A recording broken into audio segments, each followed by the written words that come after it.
Bismillahirrahmanirrahim. Dear student, Assalamu alaikum. Welcome you all in this first online lecture of biology.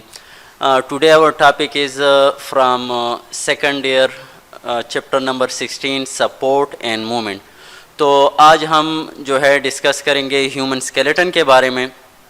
Human skeleton का काम क्या है, तो simply यहाँ पे जो चैप्टर का नाम है वही इसको रिप्रेजेंट कर रहा है कि human skeleton has functions, they give support and help and movement, and they also give shape to the body of living organism.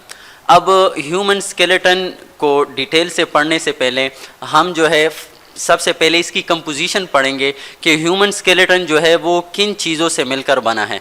तो human skeleton consist of bones and cartilage. तो बोन्स एंड कार्टिलेज को पहले हम discuss करेंगे, फिर उसके बाद जो है ह्यूमन स्केलेटन के डिफरेंट जो पार्ट्स हैं उनके बारे में बात करेंगे. तो सबसे पहले हम डिस्कस करेंगे कार्टिलेज. तो अगर कार्टिलेज की बात कर ले, व्हाट इज़ कार्टिलेज?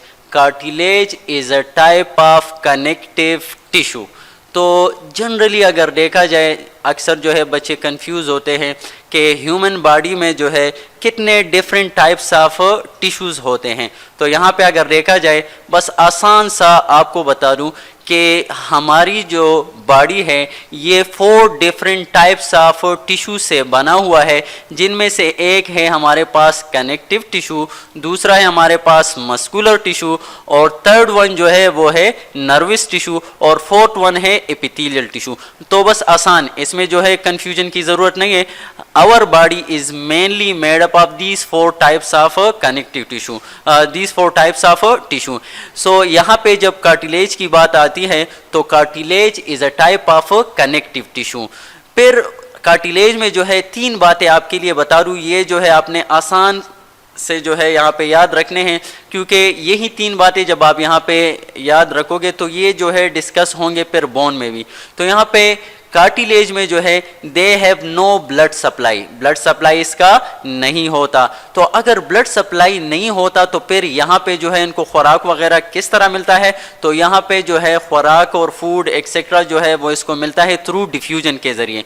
दूसरा जो है इसमें जो मैंने लिखा है नॉट और नो, तो they have no inorganic salt, इसमें जो है इनऑर्गेनिक साल्ट भी नहीं होता, इसीलिए ये जो है as compare to bone less harder होता है और फ्लेक्सिबल होता है. तीसरा जो है दे आर नॉट रीशेप, और इसके मुकाबले में जो बोन्स होता है उसकी लाइफ टाइम में जो है वो रीशेपिंग होती है. तो अभी इन तीनों पॉइंट्स को अगर यहाँ पे देखो तो cartilage as we have, they have no blood supply, they have no inorganic salt and they are not reshaped. अब यही 3 बातें अगर बोन्स में हम जाके स्टडी कर लें तो bones have rich blood supply, while the bones have inorganic salt which is a calcium etc.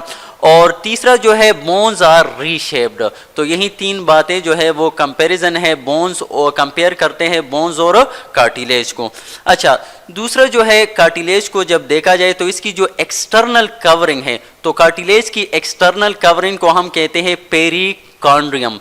और यहाँ पे जो है ये टेबल में मुख्तलिफ आपके पास जो आर्गन है और उसके मुख्तलिफ जो प्रोटेक्टिव कवरिंग है वो गिवन है. लाइक अगर MCQs आ जाए ईटा पॉइंट ऑफ व्यू से जो है यहाँ पे बहुत से MCQs आपके लिए यहाँ पे हल हो सकते हैं, आप हल कर सकते हो.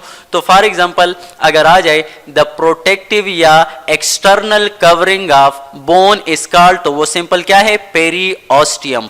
और इसी तरह अगर आ जाए the protective covering of cartilage तो आप कहोगे पेरिकॉन्ड्रियम.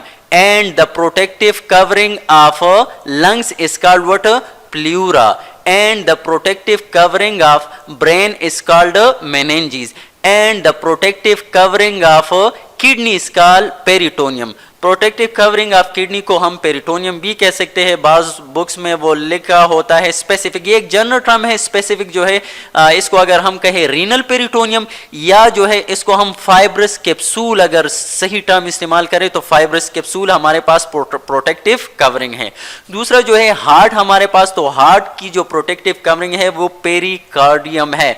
तो यहाँ पे देखो अगर आ जाए पेरिकार्डियम तो this is the protective membrane of heart. और अगर आ जाए पेरिकॉन्ड्रियम तो this is the protective membrane of cartilage. तो ये दोनों में जो है आप बेसिकली जो है वो फर्क वाज़ेह हो जाता है। स्पेलिंग्स को जो है आपने अक्सर जो है हम क्या करते हैं, ईटा में चूंकि स्पीड अप करना होता है, हर एक एमसीक्यूज को जल्दी से करना होता है, तो इस वजह से हम स्पेलिंग्स वगैरह को नहीं देखते। तो यहाँ पे जो है मामूली गलती की वजह से आप जो है आसान से एमसीक्यूज भी गलत कर बैठते हो। तो इसीलिए यहाँ पे मैंने पेरिकार्डियम और पेरिकार्डियम दोनों का फ़र्क वाज़ेह कर दिया है।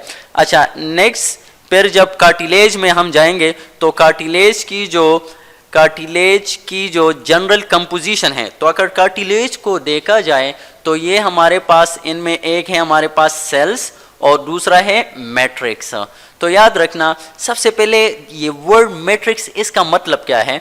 तो matrix mean the substance in which important structure are embedded, इसका वर्ड मैट्रिक्स। जिस तरह हम जो है वो देखते हैं माइटोकॉन्ड्रियल मैट्रिक्स, तो माइटोकॉन्ड्रियल मैट्रिक्स में क्या होता है? डीएनए होता है और इसी तरह बहुत से एंजाइम वगैरह, वो सब कुछ माइटोकॉन्ड्रिया का जो स्ट्रक्चर है वो उसमें होता है।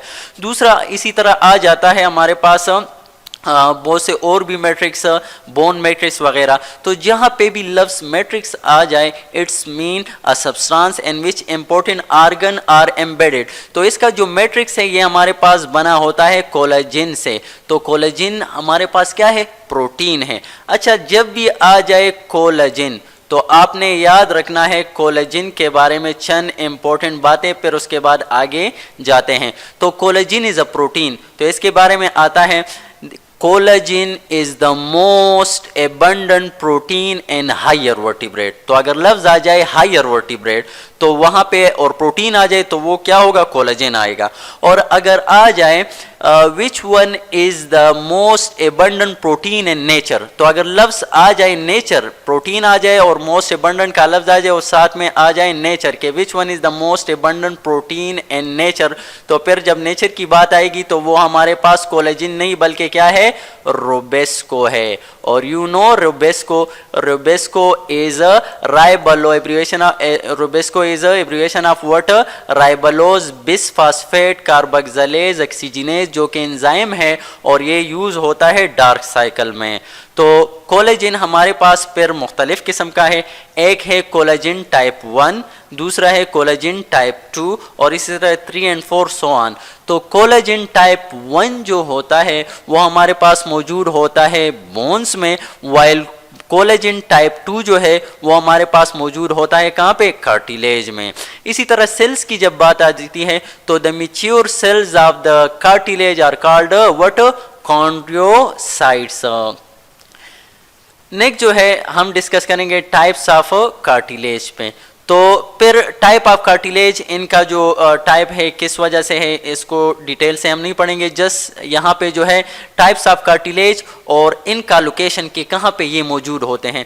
तो basically we have 3 types of cartilage, hyaline cartilage, elastic cartilage and fibro cartilage. तो याद रखना हाइलन कार्टिलेज जो है वो आपके पास मौजूद होता है eight the end of long bones. ये जितने भी हमारे पास बोन्स है, बोन्स की फर्दर हम कैटेगरी करते हैं, long bones, short bones, irregular bones, flat bones. तो जो लॉन्ग बोन्स के एंड्स है जो कि जॉइंट्स में हिस्सा लेते हैं वहां पे हमारे पास कौन सा कार्टिलेज मौजूद होता है? हाइलन कार्टिलेज।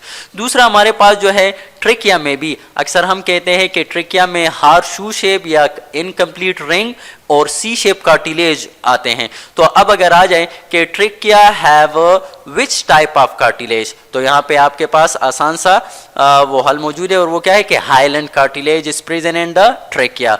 दूसरा जो है ब्रांकाई आल्सो हैव कार्टिलेज, तो ब्रांकाई में भी हमारे पास क्या होता है? कार्टिलेज मौजूद होता है और कौन सा? हाइलन कार्टिलेज। तीसरा जो है लेरिंग्स का स्ट्रक्चर भी कार्टिलेज से बना होता है और कार्टिलेज फिर कौन सा? तो अगर आ जाए which cartilage is present in the larynx, तो यहाँ पे ऑप्शन क्या होगा? हाइलन कार्टिलेज होगा। और तीसरा जो है यहाँ पे नोज टिप में, ये असल में नोज टिप है, तो नोज टिप का जो हमारे पास कार्टिलेज है वो भी क्या है? वो भी हाइलन कार्टिलेज है। तीसरा जो है हम इलास्टिक कार्टिलेज की बात करेंगे। तो इलास्टिक कार्टिलेज बस आसान है, ये कहाँ पे मौजूद होता है? पिन्ना में और एपिग्लॉटिस में। तो एपिग्लॉटिस हम कहाँ पे पढ़ते हैं? रेस्पिरेटरी सिस्टम में, जो कि ग्लॉटिस के ऊपर फ्लैप शेप कार्टिलेज होता है, जो कि क्या करता है? ब्रीथिंग के दौरान ट्रेकिया को जो है रिमेन ओपन और एसोफेगस को जो है वो क्लोज रखता है। तो एपिग्लॉटिस इज अ कार्टिलेज। तो अब ये कौन से कार्टिलेज से बना होता है? हाइलेन कार्टिलेज, इलास्टिक कार्टिलेज और फाइब्रस कार्टिलेज। तो basically epiglottis is made up of what? Elastic cartilage. तीसरा जो है फाइब्रो कार्टिलेज है हमारे पास। तो फाइब्रो कार्टिलेज जो है ये किससे बना, कहाँ पे जो है ये मौजूद होता है? तो ये होता है इंटरवर्टिब्रल डिस्क में। तो इंटरवर्टिब्रल डिस्क होते क्या है? तो असल में जब वर्टिब्रल कॉलम हम देख लेते हैं तो वर्टिब्रल कॉलम में, यहाँ पे वर्टिब्रल कॉलम में अगर देखें तो इसमें हमारे पास स्मॉल जो यूनिट्स है उसको हम वर्टिब्री कहते हैं, और फिर वर्टिब्री, दो वर्टिब्रीज के दरमियान जो शार्क एब्जॉर्बिंग पैड्स होते हैं, let suppose this is one vertebra, this is second vertebra, और ये दरमियान में जो शार्क एब्जॉर्बिंग पैड है, दिस इज कॉल्ड व्हाट?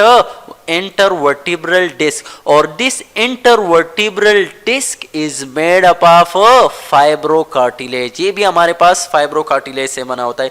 दूसरा, जितने भी जॉइंट्स हैं हमारे पास cartilaginous joint, like knee joints, hip joints, और साथ में जो है हमारे पास शोल्डर जॉइंट, जितने भी हमारे पास कार्टिलेजिनस जॉइंट्स हैं या अदर जॉइंट्स हैं, उनमें हमारे पास जो कार्टिलेज मौजूद होता है तो वो हमारे पास कौन सा होता है? फाइब्रो कार्टिलेज मौजूद होता है।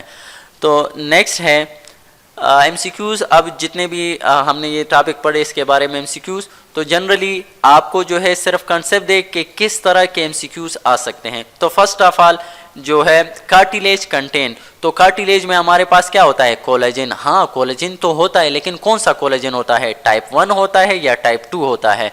तो यहाँ पे अब कोलेजन तो मौजूद होता है, लेकिन हमेशा के लिए याद रखना, फॉर एग्जांपल आप कहोगे कि यहाँ पे तो मतलब ऑल ऑप्शन या जो है कोलेजन ए और सी ऑप्शन, चूंकि अगर स्पेसिफिक हम बात करेंगे तो कोलेजन टाइप 2 है, और अगर जनरल बात करेंगे तो कोलेजन है। लेकिन जब भी ऐसे एमसीक्यूज आ जाए तो इसमें हम जनरल नहीं बल्कि स्पेसिफिक, अगर जनरल का वो भी दिया गया है और स्पेसिफिक कोई टर्म्स है उसके बारे में वो भी दिया गया है, तो फिर हम जनरल को छोड़कर स्पेसिफिक को जो है वो मार्क करेंगे। तो देयरफॉर यहाँ पे करेक्ट जो ऑप्शन है वो हमारे पास क्या है? कोलेजन टाइप 2 है। अच्छा, नेक्स्ट है MCQ, select the pair which is made up of cartilage, elastic cartilage. तो इलास्टिक कार्टिलेज के हमने 2 एग्जांपल पढ़े। अब अगर ट्रेकिया को देखें तो ट्रेकिया हमारे पास कौन सा? इससे पहले एग्जांपल में हमने डिस्कस कर लिया कि ट्रेकिया हमारे पास हाइलैंड कार्टिलेज है, और एपिग्लॉटिस जो है ये हमारे पास क्या है? इलास्टिक कार्टिलेज है। तो ये दोनों पेयर ये जो है सही नहीं। दूसरा है पिन्ना, तो पिन्ना हमारे पास हाँ इलास्टिक कार्टिलेज है, लेकिन जो है नोज टिप में हमारे पास जो है वो क्या है? वो हाइलैंड कार्टिलेज है। तो ये भी जो है करेक्ट नहीं है। अच्छा, फिर नोज टिप को अगर देखें तो नोज टिप में हमारे पास हाइलैंड कार्टिलेज है, और ट्रेकिया में भी हमारे पास हाइलैंड कार्टिलेज है। तो ये दोनों भी हमारे पास जो है करेक्ट नहीं है। और अगर यहाँ पे देखें पिन्ना को, तो पिन्ना हमारे पास क्या है? इसमें भी हमारे पास इलास्टिक कार्टिलेज है, और एपिग्लॉटिस में भी हमारे पास इलास्टिक कार्टिलेज है। तो it's mean D option is correct. अच्छा, नेक्स्ट जो है which of the following cartilage is present at the end of long bones. तो at the end of long bones सबसे पहले डिस्कस किया मैंने कि हाइलैंड कार्टिलेज हमारे पास at the end of long bone मौजूद होता है, जो कि जॉइंट फॉर्मेशन में हिस्सा भी लेता है। तो यहाँ पे ए ऑप्शन करेक्ट। अच्छा, दूसरा intervertebral disc contain dash cartilage. अभी इससे पहले जिक्र हो गया कि इंटरवर्टिब्रल डिस्क में हमारे पास कौन सा? हाइलैंड, इलास्टिक या फाइब्रो कार्टिलेज होता है। तो यहाँ पे हमारे पास फाइब्रो कार्टिलेज होता है। इंटरवर्टिब्रल डिस्क को अगर जनरली देखें तो इसके हमारे पास 2 पार्ट्स होते हैं। एक इसमें जेली लाइक सब्सटेंस होता है दरमियान में, उसको हम कहते हैं न्यूसीलस पल्पोसिस, और एक इसके इर्द गिर्द यहाँ पे जो है हमारे पास फाइब्रस कार्टिलेज मौजूद होता है, और इसको हम एनुलस फाइब्रोसिस कहते हैं। तो जो इंटरवर्टिब्रल डिस्क है वहाँ पे फाइब्रस कार्टिलेज होता है। अच्छा, नेक्स्ट है type of cartilage present in cartilaginous joint is are. तो जितने भी हमारे पास जॉइंट्स हैं, जॉइंट्स आर ऑफ 3 टाइप। एक है फाइब्रस कार्टिलेज। तो याद रखना फाइब्रस कार्टिलेज में हमारे पास कोई फाइब्रस जो जॉइंट्स होते हैं, सॉरी जो जॉइंट्स हमारे पास है वो 3 किस्म के हैं। एक है फाइब्रस जॉइंट जो जिसमें हमारे पास फाइब्रस कनेक्टिव टिश्यू होता है, कोई कार्टिलेज वगैरह नहीं होता। दूसरा हमारे पास इलास्टिक जॉइंट्स है जो कि पार्शियली मूवेबल जॉइंट्स हैं, तो वहाँ पे हमारे पास या कार्टिलेजिनस जॉइंट्स हैं, उसको हम कार्टिलेजिनस जॉइंट कहते हैं। तो कार्टिलेजिनस जॉइंट में हमारे पास कार्टिलेज होता है 2 बोन्स के दरमियान। और तीसरा हमारे पास साइनावियल जॉइंट्स होते हैं। साइनावियल जॉइंट्स में हमारे पास कैविटी होती है, वहाँ पे कोई कार्टिलेज नहीं होता। तो इसीलिए कार्टिलेजिनस जॉइंट्स में ही सिर्फ कार्टिलेज होता है, और वो कार्टिलेज हाइलिन भी हो सकता है और वो कार्टिलेज फाइब्रो कार्टिलेज भी हो सकता है। तो इसीलिए both and C is correct. Elastic cartilage 2 जगहों पर मौजूद होता है, एक होता है पेन्ना में और दूसरा होता है एपीग्लाटिस में। तो इन 2 रीजन में हमारे पास इलास्टिक कार्टिलेज मौजूद होता है। अच्छा, नेक्स्ट जो बात करेंगे हम बोन्स के बारे में, this is all about cartilage. Next जो इसका मेन पार्ट है वो है बोन। तो बोन्स की जब बात आती है, what is bone? Bone is also a type of connective tissue but it is harder than cartilage. अब हार्डर क्यों है? क्योंकि इसमें हमारे पास क्या होता है, कैल्शियम साल्ट मौजूद होता है। अच्छा, बोन्स के जो शेप्स है, it may be long, it may be short, some bones are flats and some are irregular. और फिर लेयर्स या पार्ट्स को अगर देखें तो वी हैव 2 लेयर्स और part of the bones which are compact bone जो कि हार्डर होता है, और दूसरा जो स्पॉन्जी बोन होता है वो लेस हार्डर होता है। लेट सपोज अगर यहाँ पे मैं बोन्स का स्ट्रक्चर ड्रा करूँ तो बोन्स में हमारे पास यहाँ पे जो है ये रीजन, यहाँ पे स्पॉन्जी बोन होता है, यहाँ पे स्पॉन्जी बोन होता है, और दरमियान में यहाँ पे जो है वो कंपैक्ट बोन होता है। अच्छा, याद रखना, फिर स्पॉन्जी बोन में मोस्टली जो है वो रेड बोन मैरो होता है, और कंपैक्ट जो बोन होता है उसमें हमारे पास येलो बोन मैरो होता है। तो यहाँ पे बोन मैरो का जिक्र जब आ जाए कि bone content dash colour of bone marrow, तो येलो भी हो सकता है और रेड भी। रेड मोस्टली एम्ब्रियनिक स्टेज में होता है और फिर gradually it change into yellow bone marrow. Next जब बात करेंगे बोन्स के कंपोजिशन के बारे में, तो बोन्स को अगर देखा जाए तो बोन्स में भी हमारे पास सेल्स होते हैं और मैट्रिक्स भी होता है। मैट्रिक्स जिस तरह मैंने डिस्कस किया कि इंपॉर्टेंट आर्गन्स इनमें एम्बेडेड होते हैं, तो इंपॉर्टेंट आर्गन या इंपॉर्टेंट स्ट्रक्चर वो हमारे पास क्या है, ये सेल इस मैट्रिक्स में एम्बेडेड होते हैं। तो बोन मैट्रिक्स को अगर देखा जाए तो एक है ऑर्गेनिक और दूसरा है इनऑर्गेनिक। तो 30 to 35%, बाजों का 35% भी लिख दिया जाता है, तो 30 to 35% जो बोन मैट्रिक्स है वो ऑर्गेनिक होता है, और जो 70% यानी most of the bone matrix वो इनऑर्गेनिक पोर्शन है। और इनऑर्गेनिक में फिर हमारे पास साल्ट्स आते हैं, कैल्शियम फास्फेट, कार्बोनेट एक्सेट्रा। अच्छा, और ऑर्गेनिक मैट्रिक्स फिर हमारे पास इस 30% का जो 90% हिस्सा है वो कोलेजन है। कौन सा कोलेजन? टाइप 1। और दूसरा जो 10% इसका हिस्सा है वो है ग्लाइकोप्रोटीन। नेक्स्ट जो सेल्स के बारे में बात करेंगे तो इसमें हमारे पास जो बोन सेल्स है वो है ऑस्टियोब्लास्ट, ऑस्टियोक्लास्ट और ऑस्टियोसाइट्स। अब फर्दर डिस्कस करेंगे ऑस्टियोब्लास्ट क्या है, ऑस्टियोक्लास्ट क्या है और ऑस्टियोसाइट्स क्या है। अच्छा, सबसे पहले यहाँ पे टर्मिनोलॉजीज को देखेंगे कि ये ऑस्टियो क्या होता है। तो जहाँ पे भी लफ्ज आ जाए ऑस्टियो, इट्स मीन बोन्स। दूसरा, जब भी यहाँ पे हमने ऑस्टियोब्लास्ट, ऑस्टियोक्लास्ट और ऑस्टियोसाइट, तो ब्लास्ट मीन टू क्रिएट और मेक, क्लास्ट मीन टू डिस्ट्रॉय, और साइट्स मीन यहाँ पे जनरली इसके लिए जो है या स्पेसिफिकली इसके लिए हम टू मेंटेन। तो ये इसके फंक्शन के तौर पर जो है, अगर आपको ये याद होंगे तो आप कभी भी इसका फंक्शन नहीं भूलेंगे। लाइक अगर आ जाए ऑस्टियोब्लास्ट तो ये they are bone forming cell, और अगर आ जाए osteoclast they are bone removing cell, और अगर आ जाए ऑस्टियोसाइट्स तो they maintain the bone structure. अब यहाँ पे ये सारी चीज़ें इसमें डिस्कस होगी। तो सबसे पहले हम डिस्कस करेंगे ऑस्टियोब्लास्ट। तो जिस तरह ऑस्टियो मीन बोन और ब्लास्ट का मतलब है टू क्रिएट। तो अब ऑस्टियोब्लास्ट के बारे में जनरली ये 4 बातें याद रखना कि they are mononucleated, they have single nucleus. दूसरा, they are immature bone cell, ये इमेच्योर होते हैं। हाँ, तो जब ये मैच्योर बन जाते हैं तो फिर इसको हम ऑस्टियोब्लास्ट नहीं बल्कि when mature they become what, osteocyte. इससे फिर ऑस्ट्रोसाइट्स बनते हैं जो कि हमारे पास मैच्योर बोन सेल्स है। तो अगर आ जाए which of the following are mature bone cells, osteocytes, osteoblast, both are none, तो ऑस्टियोसाइट्स हमारे पास क्या है, मैच्योर बोन सेल्स होते हैं।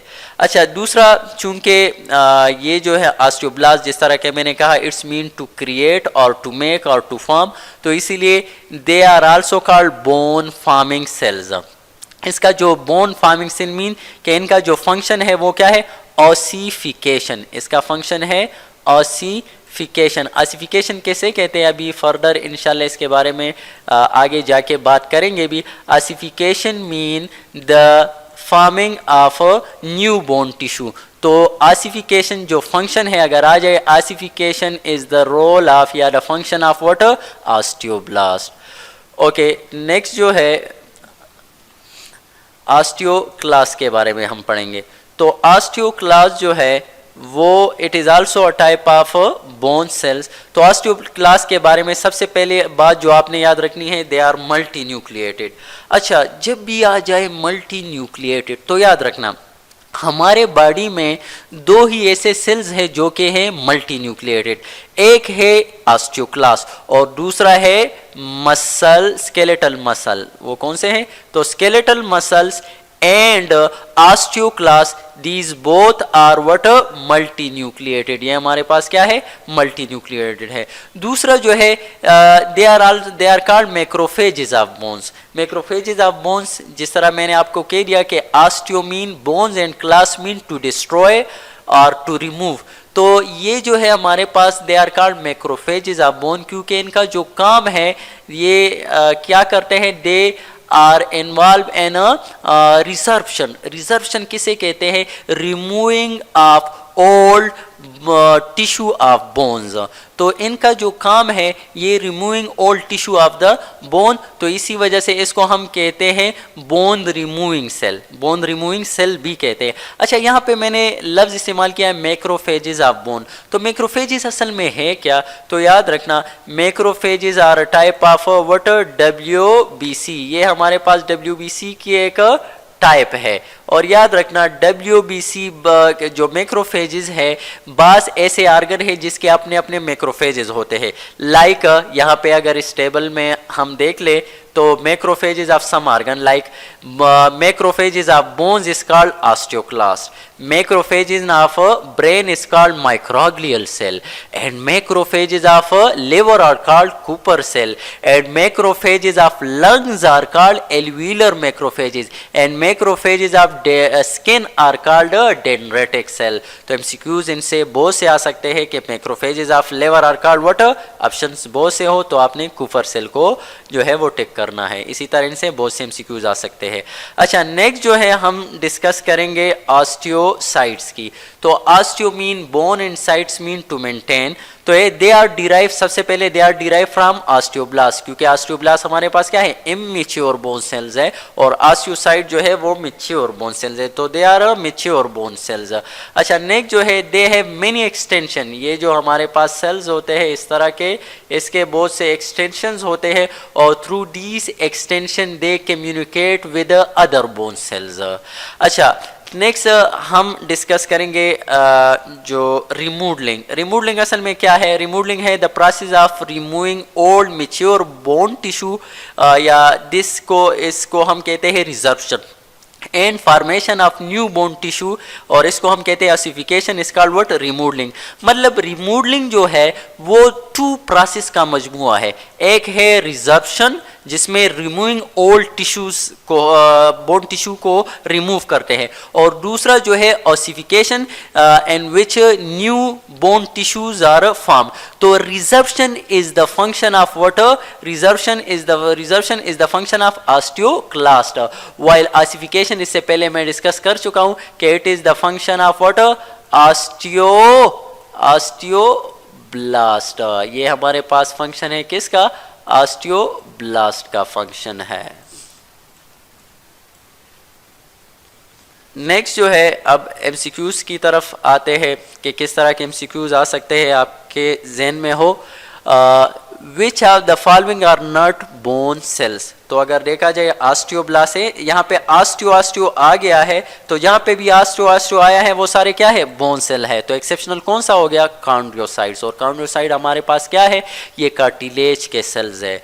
अच्छा, नेक्स्ट है which of the following are called bone forming cell.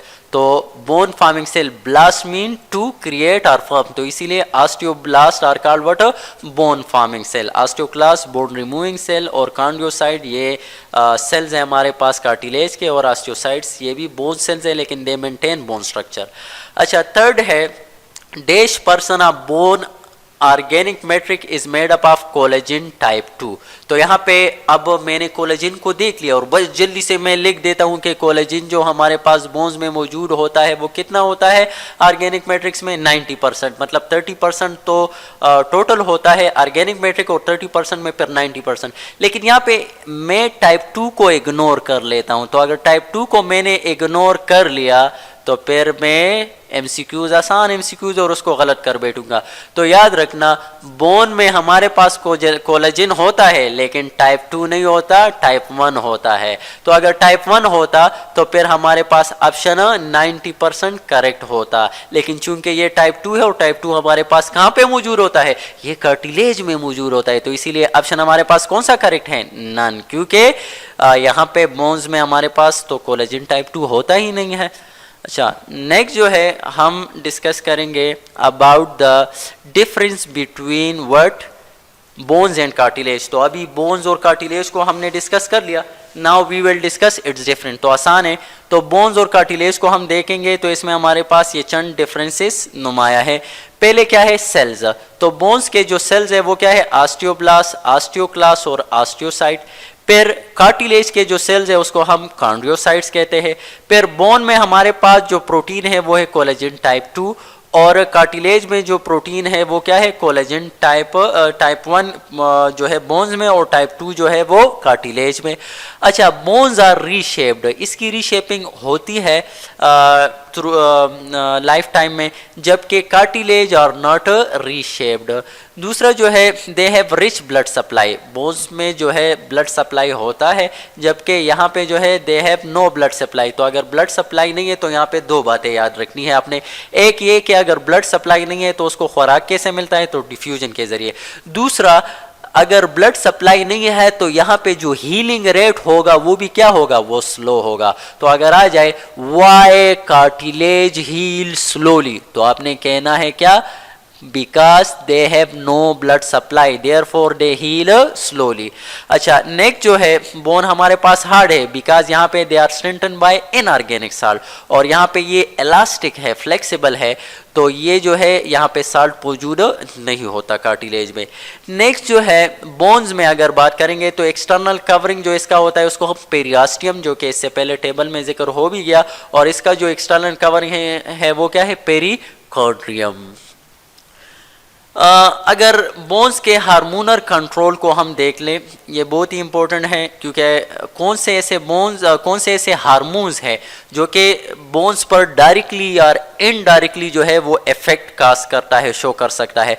तो अगर डेवलपमेंट में, एम्ब्रियनिक स्टेज में अगर डेवलपमेंट में कुछ फ़र्क है, तो बस आपके जहन में हो कि अगर डेवलपमेंट में कुछ फ़र्क है तो ये किसके लेवल की कमी या ज़्यादती की वजह से, ग्रोथ हार्मोन और थायराइड हार्मोन, क्योंकि ग्रोथ हार्मोन और थायराइड हार्मोन का जो मेन रोल है वो क्या है, डेवलपमेंट ऑफ बोन में।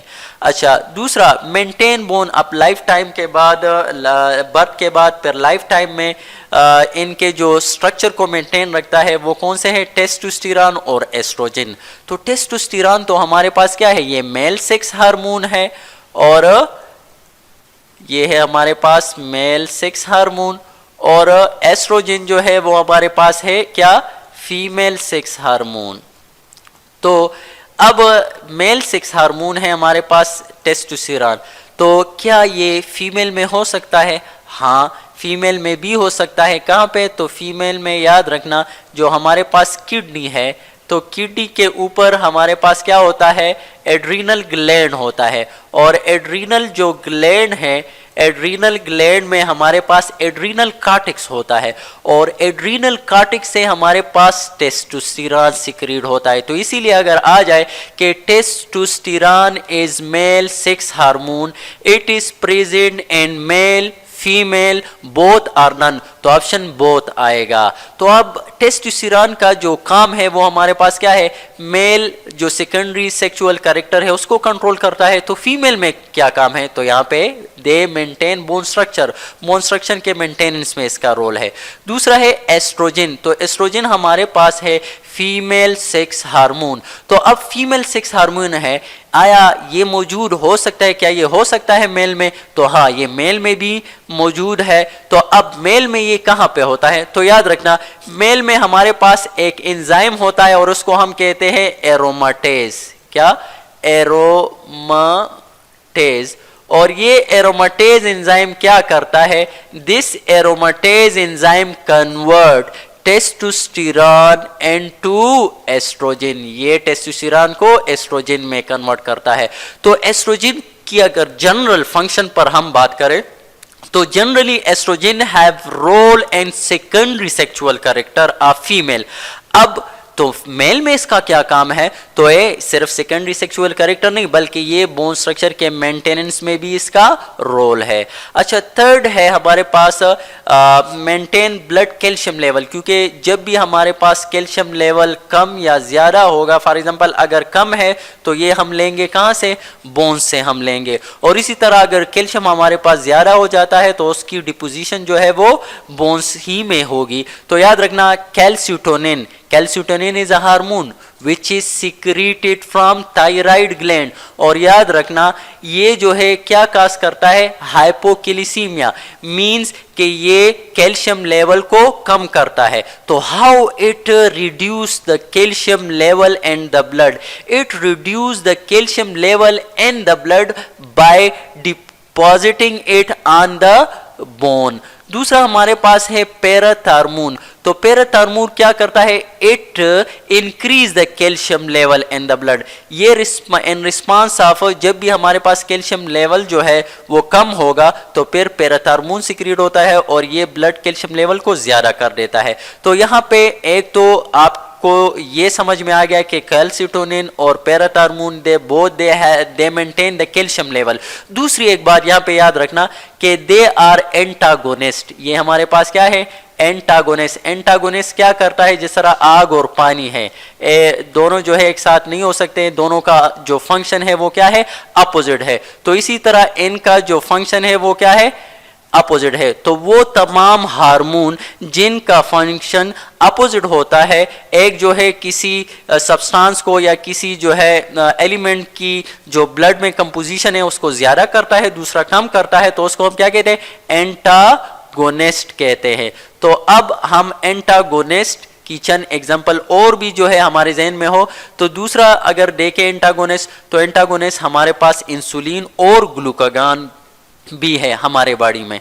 तो यहाँ पे कैल्सिटोनिन और पैराथार्मोन के बारे में दूसरी पॉइंट के both have a antagonistic function.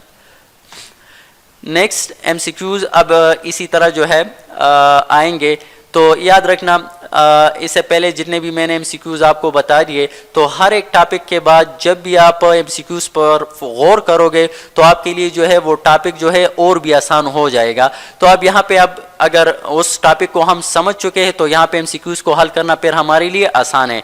Let's start. Which of the following hormone are involve in the development of bones, तो अभी डेवलपमेंट में हमारे पास कौन से हार्मोन्स थे, तो एस्ट्रोजन को अगर देखा जाए दे मेंटेन द स्ट्रक्चर, कैल्सिटोनिन को अगर देखा जाए तो इसका रोल क्या है हमारे पास, they maintain the calcium level in the blood, तो ये दोनों नहीं है।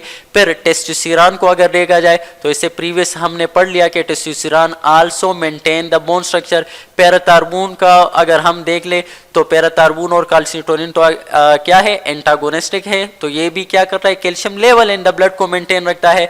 दूसरा अगर यहाँ पे देखा जाए ग्रोथ हार्मोन और थायराइड हार्मोन, तो हाँ growth hormone and thyroid hormone both are involved in the development of bones, so that's why option C is correct. अच्छा, नेक्स्ट है कार्टिलेज हील स्लोली। तो कार्टिलेज जो है वो हमारे पास हीलिंग उसमें स्लोली होती है। इसका रीजन क्या है? It has no inorganic salt. हाँ, ये हमारे पास करेक्ट है कि जो कार्टिलेज है उसमें इनऑर्गेनिक साल्ट नहीं होता, लेकिन इनऑर्गेनिक साल्ट नहीं होने की वजह जो है वो इसकी इलास्टिसिटी है कि ये जो है फ्लेक्सिबल है। तो अगर आ जाए कि कार्टिलेज इज फ्लेक्सिबल, व्हाई, तो आप कह सकते हो कि it has no inorganic salt. तो यहाँ पे जो है ये करेक्ट नहीं आ सकता। दूसरा जो है हमारे पास it has no collagen type 1। तो कोलेजन टाइप 1 जो है वो हमारे पास बोन्स में होता है और यहाँ पे जो है कोलेजन टाइप 2 होता है और ये भी इसकी फ्लेक्सिबिलिटी में रोल प्ले करता है, इसकी हीलिंग में इसका कोई रोल नहीं है। तीसरा जो है it has no blood supply. तो ये ऑप्शन हमारे पास सही है, क्योंकि जब ब्लड सप्लाई नहीं होगा तो मैंने कह दिया है कि ब्लड सप्लाई जब नहीं होगा तो इनको जो फूड मिलेगा वो डिफ्यूजन के जरिए मिलेगा, तो that's why it will heal slowly. तो अगर आ जाए यहाँ पे एक और कि which of the following heal rapidly या fastly, bone, cartilage, both are none. तो as compare to cartilage bone heal fastly. क्यों? क्योंकि bone have rich blood supply. Next जो है हम बात करेंगे, ये जो डिस्कस कर लिया, this is all about the composition of human skeleton. कि सबसे पहले हम अगर ह्यूमन स्केलेटन को स्टार्ट करें तो इससे पहले हमें पता होना चाहिए कि ह्यूमन स्केलेटन किससे बना हुआ है। तो ह्यूमन स्केलेटन के बारे में हमने पढ़ा कि it is made up of cartilage and bones. अब आते हैं ह्यूमन स्केलेटन के जो है डिफरेंट स्ट्रक्चर के बाद जो है इसके ऑर्गन्स के बारे में, कि इसमें कितने हमारे पास बोन्स होते हैं और उसकी डिफरेंट क्लासिफिकेशन। तो ह्यूमन स्केलेटन में टोटल हमारे पास जो बोन्स होते हैं वो है 206 बोन।